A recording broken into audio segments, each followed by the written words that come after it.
Hello students, नमस्कार। स्वागत है आप सभी का APJ online classes YouTube channel पर। कक्षा 9वीं विषय हिंदी त्रैमासिक परीक्षा सत्र 2025-26 का ये प्रश्न बैंक विथ इसका पूरा सॉल्यूशन लेके आ गया हूँ। आपके एग्जाम में पूरा यहीं से क्वेश्चन पूछा जाएगा, चाहे आप किसी भी ज़िला से हो। ठीक है, तो इस वीडियो में मैं आपको पूरा आंसर भी देने वाला हूँ, तो आप वीडियो को लास्ट तक देखिए और चैनल पर नए चैनल को सब्सक्राइब कर बेल आइकन प्रेस कर लीजिए, जिससे आने वाली वीडियो का नोटिफिकेशन आप तक पहुंचता रहे। और इस क्वेश्चन पेपर को आप तैयार कर लेते हैं तो आपका एक एक प्रश्न पूरा यहीं से पूछा जाएगा। चलिए आइए शुरू करते हैं। तो यहाँ पे आप देख सकते हैं त्रैमासिक परीक्षा कक्षा 9वीं विषय हिंदी, पूर्णांक 75, समय 3 घंटे। तो यहाँ पे आप निर्देश पढ़ सकते हैं। सभी प्रश्न अनिवार्य है, प्रत्येक प्रश्न के लिए आवंटित अंक उसके सम्मुख अंकित हैं। यहाँ पे आगे का आप निर्देश स्वयं पढ़ लीजिए। इसके बाद चलिए मैं आपको सारे क्वेश्चन और इनके आंसर भी दिखा दूँ। ठीक है, तो यहाँ पे आप देख सकते हैं ब्रिज कोर्स की पाठ्य पुस्तक पर आधारित वस्तुनिष्ठ प्रश्न यहाँ पे दिए गए हैं। पहला नंबर है सही विकल्प चयन कर लिखिए। नंबर पहला है वर के बिमल मोर में मोती कौन पिरोने वाली है। इसका जो आंसर होगा बच्चों ऊषा इसका राइट आंसर हो जाएगा। ठीक है, इसके बाद आगे बढ़ते हैं। प्रातः काल के समय को कहते हैं तो अल सुबह, इसका आ नंबर राइट आंसर होगा। इसके बाद तीसरा है अतिथि शब्द का अर्थ है, तो यहाँ पे आपको बताना है अतिथि का अर्थ होता है मेहमान। क्या होता है? मेहमान। इसके बाद आगे बढ़ते हैं। भुज किस राज्य में स्थित है? भुज किस राज्य में स्थित है? तो आपको बताना है गुजरात राज्य। ठीक है, इसका ये राइट आंसर होगा। इसके बाद आगे बढ़ते हैं। अंतरिक्ष यात्री को रॉकेट द्वारा चलित स्लेज पर दिया जाता है, तो यहाँ पे आपको बताना प्रशिक्षण दिया जाता है। इसके बाद आगे बढ़ते हैं। जो व्यक्ति अपनी किस्मत खुद रचते हैं उन्हें कहते हैं, तो आपको बताना है साहसी कहते हैं। ठीक है, इसके बाद आगे बढ़ते हैं। धरती शब्द का विलोम शब्द होगा, तो यहाँ पे आपको बताना आकाश इसका राइट आंसर होगा। इसके बाद देखिए कारक के प्रकार हैं, तो यहाँ पे 8 प्रकार होते हैं। इस तरह से ये आपके पहले नंबर क्वेश्चन का आंसर कंप्लीट होता है। चलिए आइए मैं आपको इसका आंसर भी दिखा देता हूँ किस तरह से लिखना है। तो ये रहा आपके प्रश्न क्रमांक पहले का उत्तर। यहाँ पे देखिए पहले का ऊषा, दूसरे में आपको लिखना है अल सुबह, तीसरे में मेहमान, चौथे में गुजरात, पाँचवें में प्रशिक्षण, छठवें में साहसी और सातवें नंबर में आकाश, आठवें में 8। इस तरह से ये आपका पूरा कंप्लीट होता है। यहाँ पे आगे बढ़ते हैं। तो दूसरा नंबर है उचित शब्दों का चयन कर रिक्त स्थान की पूर्ति कीजिए। नंबर पहला है स्वयं की कहानी डैश डैश कहलाती है, तो यहाँ पे आपको बताना है आत्मकथा। ठीक है, इसका राइट आंसर होगा। इसके बाद देखिए दूसरा, पंडित जसराज जी का पहला कार्यक्रम काठमांडू के डैश डैश में हुआ, तो आपको बताना है नेपाल में। ठीक है, इसका ये राइट आंसर होगा। इसके बाद अगला देखिए शमसुद्दीन रामेश्वरम में डैश डैश के एकमात्र वितरक थे, तो यहाँ पे आपको इसका आंसर बताना है अखबार के। ठीक है, इसके बाद आइए अगला है चौथा नंबर, हम तो पापड़ डैश डैश ही भूल गए, तो यहाँ पे आपको बताना है परोसना। ठीक है, इसका ये राइट आंसर हो जाएगा। इसके बाद अगला देखिए मेहमान को भोजन में सबसे ज़्यादा डैश डैश पसंद था, तो यहाँ पे आपको बताना है पापड़ पसंद था। इसके बाद अंतरिक्ष यात्री की उम्र डैश डैश वर्ष से अधिक नहीं होनी चाहिए, तो यहाँ पे आपको बताना है 30 वर्ष से अधिक नहीं होनी चाहिए। रन फॉर यूनिटी मैराथन दौड़ डैश डैश किलोमीटर लंबी थी, तो यहाँ पे आपको बताना है 3 किलोमीटर। ठीक है, इसके बाद दुष्ट व्यक्तियों के साथ साथ आदर्श भी डैश डैश होते हैं, तो यहाँ पे प्रणेता। इस तरह से इसका आंसर कंप्लीट होता है। चलिए आइए मैं आपको इसका आंसर भी दिखा देता हूँ।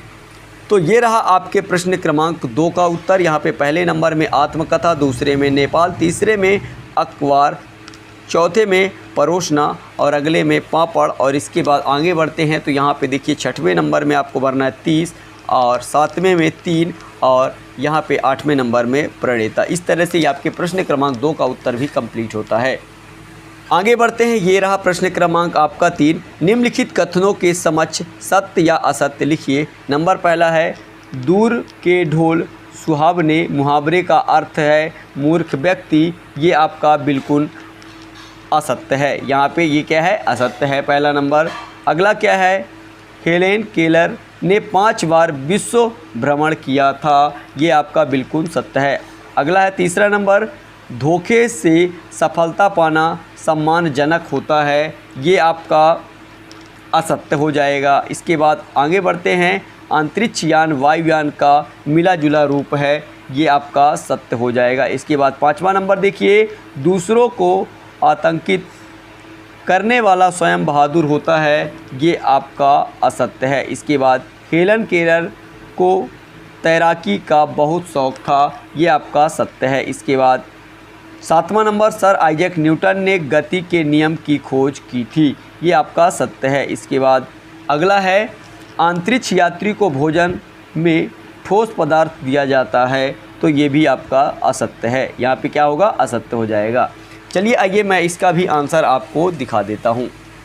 तो ये रहा आपके प्रश्न क्रमांक 3 का उत्तर। यहाँ पे पहला असत्य है, दूसरा सत्य है, तीसरा असत्य है, चौथा सत्य है, 5वां असत्य है, 6वां नंबर आपका जो है वो सत्य है, और इसके बाद 7वां भी आपका सत्य है, 8वां नंबर आपका असत्य है। इस तरह से आपके प्रश्न क्रमांक 3 का उत्तर कंप्लीट होता है।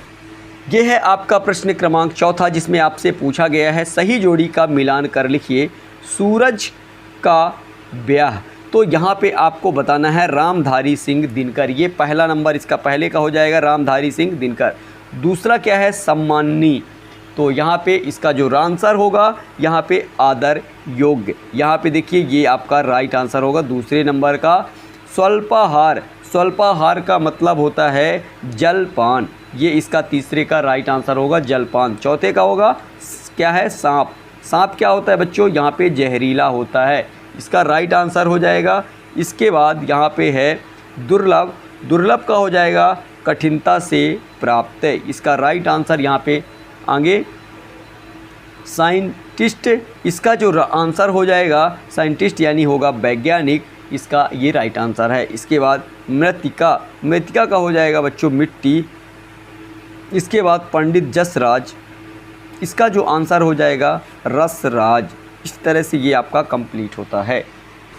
यहाँ पे आप प्रश्न क्रमांक 4 का भी उत्तर देख सकते हैं। यहाँ पे जिसमें सही जोड़ी पूछा गया सूरज का ब्याह, रामधारी सिंह दिनकर। अगला है सम्माननीय आदर योग्य, स्वल्पाहार यानी जलपान। इसके बाद आगे है सांप जहरीला, और इसके बाद दुर्लभ का हो जाएगा कठिनता से प्राप्त। यहाँ पे अगला आगे देख लीजिए, 6वां नंबर साइंटिस्ट का वैज्ञानिक हो जाएगा मृतिका यानी मिट्टी, और यहाँ पे पंडित जसराज यानी रसराज। इस तरह से आपके प्रश्न क्रमांक 4 तक का उत्तर कंप्लीट होता है। यहाँ पे आप देख सकते हैं ये है प्रश्न क्रमांक 5, निम्नलिखित प्रश्नों के उत्तर एक वाक्य में लिखिए। सूरज का ब्याह कविता में सुहाग के गीत कौन गा रहा है, इसका आंसर हो जाएगा दिशाएं चारों दिशाएं, ऐसा आप लिख सकते हैं। दूसरा नंबर है किसे छोड़ने पर किस्मत बनती है, तो यहाँ पे आलस्य को छोड़ने से किस्मत बनती है। अगला है व्यक्ति भिड़ाना का क्या अर्थ है, तो यहाँ पे कोई उपाय या तरकीब लगाना। इसके बाद इन सभी क्वेश्चनों का आंसर मैं आपको हैंड रिटर्न दिखा दूंगा। तो यहाँ पे चौथा नंबर देख लिए, एक दिन भुज का पाठ की विधा लिखिए, तो यहाँ पे इसका आंसर लिखना है यात्रा नेतृत्व। ठीक है, इसके बाद आगे बढ़ते हैं। तो यहाँ पे अगला 5वां नंबर है, भारत के अंतरिक्ष केंद्र का नाम क्या है, तो यहाँ पे आपको लिखना है सतीश धवन अंतरिक्ष केंद्र, श्रीहरिकोटा आंध्र प्रदेश में ये स्थित है। चलिए इसके बाद आइए बढ़ते हैं आगे। तो यहाँ पे आप प्रश्न क्रमांक 5 के सभी क्वेश्चनों का आंसर देख लीजिए। पहले नंबर का आंसर ये लिखा हुआ है, दूसरा यहाँ पे है, तीसरा ये है, चौथा ये है, 5वां नंबर ये है, यहाँ पे आप लिख लीजिए 6वां, और इसके बाद ये है आपके क्वेश्चन नंबर 7, 8 और ये सभी क्वेश्चनों के आंसर। चलिए इसका आगे का मैं क्वेश्चन और दिखा देता हूँ। ये प्रश्न क्रमांक 5 के आगे के कुछ क्वेश्चन हैं, उन्हें भी मैं दिखा देता हूँ। ये रहा आपके प्रश्न क्रमांक 5 का उत्तर, हेलन केलर की पहली गुरु कौन बनी, और इसके बाद तो इसका आंसर लिख लेना है एनी सुलिवन। ठीक है, इसके बाद विश्व का सबसे बड़ा अंतरिक्ष संस्थान कहाँ स्थित है, तो यहाँ पे आपको बताना है नासा में। इसके बाद 8वां नंबर, इसके पहले मैंने आंसर दिखा दे दिया है। अब्राहम लिंकन ने पत्र किसको लिखा था, तो आपको बताना है अपने पुत्र के शिक्षक को। ठीक है, इसका आंसर भी यहाँ पे आप देख सकते हैं, ये लिखा हुआ है। ठीक है, पहला नंबर, 6वें का आंसर यहाँ पे एनी सुलिवन, और 7वें का आंसर नासा, और 8वें नंबर में अपने पुत्र के शिक्षक को। ठीक है, तो अब आगे बढ़ते हैं। तो क्षितिज का भाग 1 एवं कृतिका का भाग 1 पाठ्य पुस्तक पर आधारित वस्तुनिष्ठ प्रश्न यहाँ पे मैं अब आपको बताने वाला हूँ। तो चलिए आइए इसका भी आंसर हम देख लेते हैं।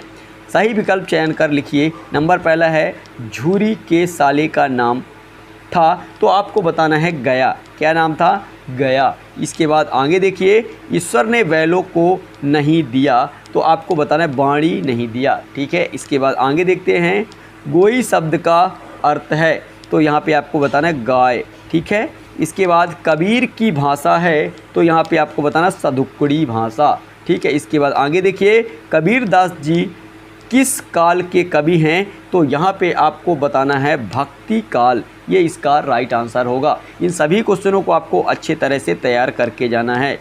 इस जल प्रलय में पाठ की विधा है, तो आपको बताना है रिपोतार्ज। क्या है, रिपोतार्ज। इसके बाद आगे बढ़ते हैं।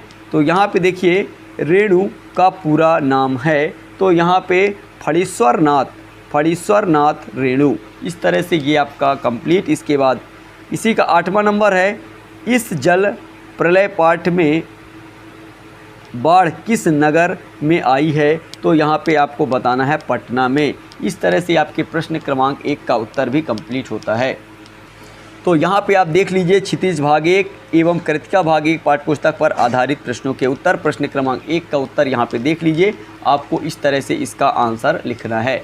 पहले नंबर में गया, दूसरे में बाणी, तीसरे में गाय, और चौथे में सदुक्कड़ी भाषा। इसके बाद 5वें में भक्तिकाल, 6वें में रिपोतार्ज, 7वें में फणीश्वरनाथ रेणु, और 8वें में पटना। इस तरह से ये आपका कंप्लीट होता है। इसके बाद बढ़ते हैं आगे। उचित शब्दों का चयन कर रिक्त स्थान की पूर्ति कीजिए। नंबर पहला, कांजी हाउस में हाजिरी लेने डैश डैश आया था, इसका आंसर बताना है चौकीदार। इसका राइट आंसर होगा। इसके बाद झूरी के साले का नाम डैश डैश था, तो आपको बताना है गया। क्या नाम था, गया। लावारिस पशुओं को बंद करने का स्थान डैश डैश कहलाता है, तो यहाँ पे आपको बताना है कांजी हाउस कहलाता है। इसके बाद आगे बढ़ते हैं। झूरी ने एक बार दोनों बैलों को डैश डैश भेज दिया, तो यहाँ पे ससुराल भेज दिया। इसके बाद प्रेमी ढूंढत मैं फिरों डैश डैश मिले न कोई, तो यहाँ पे आपको बताना है प्रेमी। ठीक है, मानसरोवर के जल में डैश डैश क्रीड़ा कर रहे हैं, तो यहाँ पे आपको बताना हंस। क्या लिखना है, हंस। इसके बाद आगे देखते हैं। विभीषिका का अर्थ डैश डैश से है, तो यहाँ पे भयंकरता। ये इसका राइट आंसर होगा। इसके बाद आगे देखिए, इसी का 8वां नंबर है। मृत्यु के तरल दूत को आता देख लेखक ने उसे डैश डैश किया, तो यहाँ पे बताना है प्रणाम। तो यहाँ पे आप प्रश्न क्रमांक 2 का भी उत्तर देख सकते हैं। यहाँ पे पहले में चौकीदार, दूसरे में गया, तीसरे में कांजी हाउस, चौथे में ससुराल, 5वें में प्रेमी, और 6वें नंबर में हंस, और यहाँ पे 7वें में भयंकरता, और 8वें में प्रणाम। ठीक है, इस तरह से आपके प्रश्न क्रमांक 2 का भी उत्तर कंप्लीट होता है। इसके बाद आगे बढ़ते हैं। तो इसी में प्रश्न क्रमांक 3 है। निम्नलिखित कथनों की समझ सत्य या असत्य लिखिए। पहला नंबर है, बछिया के ताऊ मुहावरे का अर्थ है मूर्ख व्यक्ति। ये आपका बिल्कुल सत्य है। ठीक है, यह है आपका प्रश्न क्रमांक 2। भैरव की लड़की दोनों बैलों को घास खिलाने आती थी, तो यहाँ पे इसका जो आंसर होगा ये भी सत्य है। प्रेमचंद जी का मूल नाम धनपत राय था, ये आपका सत्य है। इसके बाद आगे बढ़ते हैं। चौथा, ईश्वर काबा और कैलाश में मिल सकता है, ये आपका असत्य है। इसके बाद 5वां है, कबीर एक समाज सुधारक नहीं थे, ये आपका असत्य है। इसके बाद 6वां नंबर देखिए, इस जल प्रलय में पाठ में लेखक तैरना जानते थे, ये भी आपका असत्य है। 7वां नंबर, लेखक फणीश्वर नाथ रेणु बाढ़ देखने अकेले ही निकल पड़े थे, तो इसका आंसर ये आपका असत्य हो जाएगा। इसके बाद अगला है 8वां नंबर, इस जल प्रलय में पाठ के लेखक जगदीश चंद्र माथुर हैं, तो इसका भी आंसर आपका असत्य हो जाएगा। चलिए आइए मैं आपको इनका आंसर दिखा देता हूं। तो ये रहा प्रश्न क्रमांक आपके 3 का आंसर। पहला सत्य है, दूसरा भी सत्य है, तीसरा सत्य है, चौथा आपका असत्य है, 5वां नंबर आपका असत्य है, यहाँ पे 6वां, 7वां और 8वां यहाँ पे सभी आपके असत्य हैं। तो इस तरह से ये आपका कंप्लीट होता है। तो ये रहा अगला प्रश्न आपका, सही जोड़ी का मिलान कर लिखिए। नंबर पहला है कबीर दास। कबीर दास जिसका आंसर हो जाएगा सखियाँ एवं शबद। यहाँ पे इसका राइट आंसर, ये पहले नंबर का इसका राइट आंसर है। इसके बाद देखिए पखा पखी, तो यहाँ पे इसका राइट आंसर हो जाएगा पक्ष विपक्ष, इसका राइट आंसर ये दूसरे नंबर का हो जाएगा। तीसरा है दो बैलों की कथा, तो यहाँ पे आपको बताना है मवेशी। यहाँ पे देखिए दो बैलों की कथा, इसका हो जाएगा मुंशीम प्रेमचंद। ये कौन सा नंबर है आपका? तीसरा नंबर राइट आंसर है। इसके बाद आगे देखते हैं, तो यहाँ पे है चौथा number kanji house. Kanji house मवेशी खाना, यहाँ पे देखिए इसका आंसर हो जाएगा मवेशी खाना, ये चौथे नंबर का राइट आंसर है। इसके बाद आगे बढ़ते हैं, तो यहाँ पे देखिए पराकाष्ठा, तो इसका आंसर हो जाएगा हठी, इसका ये 5वें नंबर का राइट आंसर है। 6वां नंबर है अड़ियल। अड़ियल का मतलब अंतिम सीमा, ये 6वें नंबर का राइट आंसर है। 7वां क्या है? पटना। पटना का हो जाएगा बिहार, ठीक है, यहाँ पे पटना का हो जाएगा बिहार 7वां नंबर। और यहाँ पे देखिए आच्छादित, इसका राइट आंसर हो जाएगा ढका हुआ, ठीक है, यहाँ पे ये इसका राइट आंसर है 8वें नंबर का। चलिए आइए मैं आपको इसका भी आंसर दिखा देता हूँ। तो यहाँ पे आप देख लीजिए कबीर दास का हो जाएगा सखियाँ एवं शबद। पखा पखी का हो जाएगा पक्ष विपक्ष, दो बैलों की कथा मुंशीम प्रेमचंद। और यहाँ पे काजी हाउस का हो जाएगा मवेशी खाना। इसके बाद आगे देखिए पराकाष्ठा का हठी हो जाएगा। इसके बाद अड़ियल का हो जाएगा अंतिम सीमा और पटना का बिहार। आच्छादित का हो जाएगा ढका हुआ। इसके बाद आइए मैं प्रश्न क्रमांक आपके 5 का उत्तर भी दिखा देता हूँ। तो ये रहा आपका प्रश्न क्रमांक 5, जिसमें आपसे प्रश्नों के उत्तर एक वाक्य में लिखना है। तो यहाँ पे पहला नंबर है सहिष्णुता शब्द का क्या अर्थ है? झूरी के बैल किस नस्ल के थे? तो चलिए मैं इन सभी क्वेश्चनों को आप देख लीजिए, इनका आंसर मैं अब आपको दिखा देता हूँ। तो ये रहा आपके प्रश्न क्रमांक 5 का उत्तर। नंबर पहला का यहाँ पे आंसर लिखा है, इसके बाद ये रहा दूसरे नंबर का आंसर, और इसके बाद ये तीसरा का आंसर। और आप क्वेश्चन भी मिला लीजिए, मैं आपको क्वेश्चन दिखा चुका हूँ। यहाँ पे ये रहा तीसरा आंसर, चौथा, 5वां और ये रहा आपका 6वें का आंसर। इस तरह से ये आपके प्रश्न क्रमांक 5 के क्वेश्चनों का आंसर 6 तक का हो गया। इसके बाद आइए मैं 7 और 8 का भी आंसर दिखा देता हूँ। तो ये रहा आपके प्रश्न क्रमांक 7 का आंसर, और इसके बाद ये है क्वेश्चन 8 का आंसर। इसके बाद बढ़ते हैं आगे, तो यहाँ पे आपका शुरू होता है प्रश्न क्रमांक 6 यहाँ से, और ये सभी क्वेश्चन 2 अंकों वाले हैं। ये आप सभी क्वेश्चन पहले यहाँ पे देख लीजिए, फिर मैं इसका आंसर आपको एक साथ दिखा देता हूँ। यहाँ पे कितने क्वेश्चन प्रश्न क्रमांक 6 में 1 2 3 4 यहाँ पे क्वेश्चन दिए गए हैं। तो चलिए आइए मैं आपको इन सभी चारों क्वेश्चनों का आंसर भी दिखा देता हूं। तो ये रहा आपके प्रश्न क्रमांक 6 के पहले नंबर का आंसर। इसके बाद आगे बढ़ते हैं, तो ये रहा इसी के दूसरे का आंसर, और यहाँ पे ये देख लीजिए ये रहा इसी के तीसरे नंबर का आंसर, और यहाँ पे ये है इसी के चौथे का आंसर, ठीक है। चलिए आइए इसके बाद हम बढ़ते हैं प्रश्न क्रमांक 7 की ओर। तो ये रहा आपका प्रश्न क्रमांक 7 नंबर। इसमें 4 क्वेश्चन दिए गए हैं, 4 में से ही आपके एग्जाम में आएंगे प्रश्न क्रमांक 7 के क्वेश्चन में, ठीक है। विशेषण किसे कहते हैं, एक उदाहरण लिखते हुए समझाइए। विशेष किसे कहते हैं, एक उदाहरण लिखते हुए समझाइए। उपसर्ग किसे कहते हैं, तो इस सभी चारों क्वेश्चन का आंसर मैं आपको दिखा देता हूँ। तो ये रहा आपके प्रश्न क्रमांक 7 के पहले का आंसर, यहाँ पे ये आपको इस तरह से लिखना है। इसके बाद ये रहा प्रश्न क्रमांक 7 के दूसरे का आंसर, और यहाँ पे आप देखिए ये है आपके प्रश्न क्रमांक 7 के तीसरे नंबर का आंसर। और इसके बाद आगे बढ़ते हैं, तो यहाँ पे आप देख सकते हैं ये रहा प्रश्न क्रमांक आपके चौथे नंबर का आंसर, आप नोट कर लीजिए। इस तरह से आपके प्रश्न क्रमांक 7 तक का आंसर कंप्लीट होता है। यहाँ पे देख सकते हैं ये रहा आपका प्रश्न क्रमांक 8, और यहाँ पे देखिए ये रहा प्रश्न क्रमांक 9, जिसमें 4 क्वेश्चन दिए गए हैं। इन 4 में से ही आपके एग्जाम में रहेंगे ये क्वेश्चन, ठीक है। ये देख लीजिए आपका ये प्रश्न क्रमांक 10 है, ठीक है। इसके बाद आइए मैं आपको क्वेश्चन नंबर 8 से 10 तक का आंसर दिखा देता हूँ। आप ये क्वेश्चन सब एक साथ देख सकते हैं, ठीक है। तो ये रहा आपके प्रश्न क्रमांक 8 के पहले नंबर का आंसर, और इसके बाद ये है दूसरे का आंसर, और यहाँ पे देखिए ये है प्रश्न क्रमांक तीसरे का आंसर इसी के, और यहाँ पे ये चौथे का आंसर। ये प्रश्न क्रमांक 8 का भी उत्तर कंप्लीट होता है। इसके बाद ये है प्रश्न क्रमांक 9। यहाँ पे आपको मैं बता दूं, जैसे कि ये 4 प्रश्न दिए रहते हैं ना क्वेश्चन नंबर 9 में, इन 4 में से ही आपके एग्जाम में एक आएंगे, ठीक है। एक अथवा में रह सकता है, एक मेन में, ठीक है। तो यहाँ पे इन 4 क्वेश्चनों में से ही आएगा, इसके बाहर से नहीं आएगा। इस तरह से आपको तैयार करना है, ठीक है। यहाँ पे ये प्रश्न क्रमांक पहले का उत्तर, और ये दूसरा, और इसके बाद ये है तीसरा, और ये है आपका चौथा। इन सभी क्वेश्चनों को आप नोट कर लीजिए, ठीक है। इस तरह से आपके प्रश्न क्रमांक 9 का भी उत्तर कंप्लीट होता है।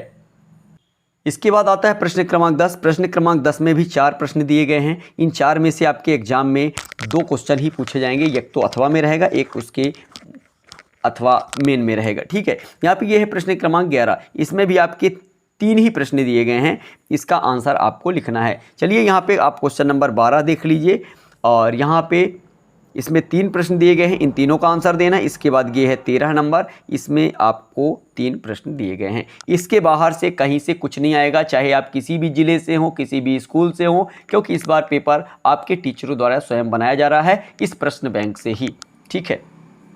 तो ये रहा आपके प्रश्न क्रमांक 10 का उत्तर, ये पहला नंबर है। इसके बाद ये है आपका दूसरा, और यहाँ पे ये तीसरा का आंसर। इसके बाद यहाँ पे देखिए ये रहा आपका चौथा आंसर। इस तरह से ये आपके प्रश्न क्रमांक 10 का भी आंसर कंप्लीट होता है।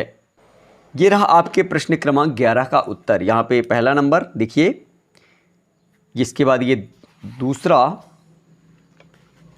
और इसके बाद ये है तीसरे का आंसर। इस तरह से ये भी आपका कंप्लीट होता है। इसके बाद मैं आपको क्वेश्चन नंबर 12 और 13 का भी आंसर दिखा देता हूं। यह है आपके प्रश्न क्रमांक 12 का उत्तर। यहाँ पे पहला नंबर दिया हुआ है, देख सकते हैं। इसके बाद ये है दूसरे नंबर का आंसर, और यहाँ पे आगे बढ़ते हैं तो यहाँ पे आप देख लीजिए इसी का तीसरा नंबर का पूरा आंसर है। इसके बाद आइए क्वेश्चन नंबर 13 का भी आंसर मैं आपको दिखा देता हूँ। तो ये रहा आपके प्रश्न क्रमांक 13 का उत्तर। यहाँ पे पहला नंबर, इसके बाद ये दूसरा नंबर, और ये तीसरा नंबर। इस तरह से आपके क्वेश्चन नंबर 13 का भी आंसर कंप्लीट होता है। इसके बाद ये है आपका प्रश्न क्रमांक 14, ठीक है। ये आप देख लीजिए, इसका पहला नंबर 14 का, इसके बाद ये 14 का दूसरा नंबर प्रश्न है, इसके बाद ये 14 का तीसरा नंबर प्रश्न है। चलिए आइए मैं आपको इनका आंसर दिखा देता हूँ। तो यहाँ पे देखिए ये है प्रश्न क्रमांक 14 का पहला नंबर आंसर यहाँ पे, इसके बाद ये दूसरा नंबर आंसर, और यहाँ पे ये है आपका इसी का तीसरा नंबर आंसर। इस तरह से ये भी आपका कंप्लीट होता है। यहाँ पे आप देख सकते हैं ये रहा इसी का प्रश्न क्रमांक 15, जिसमें यहाँ पे 3 प्रश्न दिए गए हैं। इनका मैं आपको आंसर दिखा देता हूँ। तो यहाँ पे देखिए ये प्रश्न क्रमांक 15 का पूरा आंसर, यहाँ पे तीनों प्रश्नों का आंसर दिया गया है। तो आप इसका स्क्रीनशॉट कर लीजिए। चलिए आइए बढ़ते आगे प्रश्न क्रमांक 16 की ओर। तो यहाँ पे मैं आपको अब बता दूं कि अब मैं प्रश्न क्रमांक 16 से आगे का नेक्स्ट वीडियो में आंसर देने वाला हूं। तो अभी आप क्वेश्चन देख लीजिए और तैयारी कर लीजिए। यहाँ पे प्रश्न क्रमांक 16 आपका रहेगा, मुहावरे और लोकोक्ति में कोई 2 अंतर लिखिए। दूसरा प्रश्न रहेगा, निम्नलिखित मुहावरों का अर्थ एवं वाक्यों में प्रयोग फूला न समाने। या आप अपने से भी इन क्वेश्चनों का आंसर तैयार कर सकते हैं। अच्छा, 16 नंबर प्रश्न में इन्हीं 3 प्रश्नों के अंदर ही प्रश्न रहेगा, इसके बाहर नहीं रहेगा। इसके बाद ये है 17 निपात शब्द किसे कहते हैं, उदाहरण से स्पष्ट कीजिए। ये इसी का दूसरा 17 का, ये तीसरा। इन तीनों प्रश्न के अंदर ही 17 में प्रश्न रहेंगे।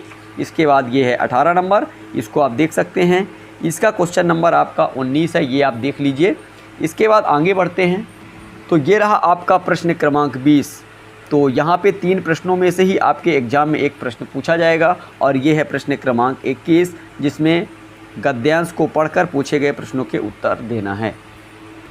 तो ये प्रश्न क्रमांक 21 के आगे का ही है, और इसी का दूसरा नंबर यहाँ पे दिया गया, देख लीजिए। ये प्रश्न है, इससे आपको पढ़कर उत्तर देना है। यहाँ पे इसी का दूसरा नंबर देख लीजिए 21 का, ये आपको पढ़ना है और इन पूछे हुए प्रश्नों का उत्तर देना है। यहाँ पे इसका अथवा भी दिया गया है, यहाँ पे आप देख सकते हैं आगे, ठीक है। तो ये क्वेश्चन है, ये क्वेश्चन नंबर सभी 21 के क्वेश्चन हैं। इसका दूसरा नंबर दिया है, ये पहला नंबर है। चलिए आइए बढ़ते हैं आगे। तो ये आपका प्रश्न क्रमांक 21 का ही तीसरा नंबर है। इसके बाद आगे बढ़ते हैं तो यहाँ पे आता है आपका प्रश्न क्रमांक 22, जिसमें आपको लिखना अपने विद्यालय के प्राचार्य को शुल्क मुक्ति हेतु आवेदन पत्र, या तो ये पूछा जा सकता है, या तो दूसरे नंबर में अपने कक्षा अध्यापक को 4 दिन के अवकाश हेतु आवेदन पत्र लिखिए। इससे तीसरा नंबर आ सकता है अपने विद्यालय के प्राचार्य को स्थानांतरण प्रमाण पत्र हेतु आवेदन पत्र। इसका अथवा में कैसा रहेगा, वार्षिक परीक्षा में कक्षा में प्रथम स्थान प्राप्त करने पर मित्र को बधाई पत्र, या तो दूसरा नंबर इसका रहेगा अपने मित्र को जन्म उत्सव पर उपलक्ष्य में बधाई पत्र लिखिए। तो यहाँ पे समय के सदुपयोग और परिश्रम पर बल देते हुए अपने छोटे भाई को पत्र लिखिए। इतने में से ही आपके एग्जाम में पूछा जाएगा। इसके बाद ये है आपका प्रश्न क्रमांक 23। यहाँ पे आप देख सकते हैं निम्नलिखित में से किसी एक विषय पर निबंध आपको लिखना है। ये आपके 4 अंकों का है और इसके अंदर से ही आएगा। ये 8 पॉइंट दिए हैं, किसी आप इसमें से कोई 4 पॉइंट आपके एग्ज़ाम के लिए दे दिया जाएगा। चाहे आप किसी भी विद्यालय से हों, आपको कोई चिंता करने की ज़रूरत नहीं है। आप यदि इतना पढ़ लेते हैं तो आपको यहाँ से पूरे अंक मिलेंगे 75 में से 75। और आप इसके आगे का भी आंसर चाहते हैं क्वेश्चन नंबर 16 से, तो कमेंट कर ज़रूर बताइएगा। चलते हैं नेक्स्ट वीडियो में मिलेंगे, तब तक के लिए जय हिंद, जय Bharat, thank you, best of luck.